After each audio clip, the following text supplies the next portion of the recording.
let's not talk about the election. We have a critical problem happening now. See, this is what I'm saying. We should all come together. Even you as a journalist should look beyond the election. People are dying of hunger. And we're talking about the election.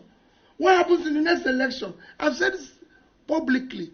Peter Obi is not desperate to be Nigerian president and desperate to see Nigeria work. Your children are suffering. Let's talk about how to save the country. If the country is working, I mustn't be president. Let the country work for our future. Okay, I want the children of here to be looked after. And if we don't do anything, it will consume everybody. Anarchy consumes everybody. Some people will think today they are benefiting or because it's this. No. In a situation where you have a looming crisis and we're playing about it, we've been warned of we're going to face hunger next year.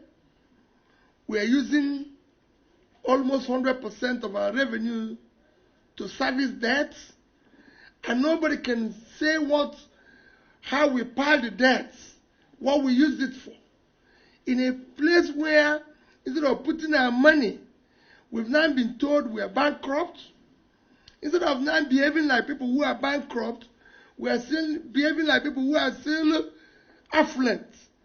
Because bankrupt people should be now be downsizing all expenditures that is not critical for development.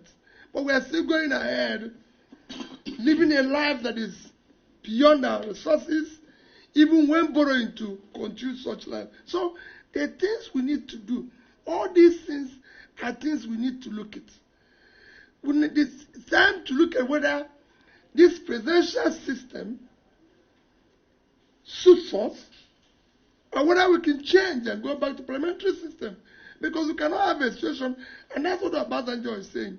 Let's have something that can suit us, whether it's parliamentary or presidential. It is time that we elect people who must be answerable to us. We can no longer continue to have an elected people who answer us through third parties or source comments to us and everything. It cannot continue.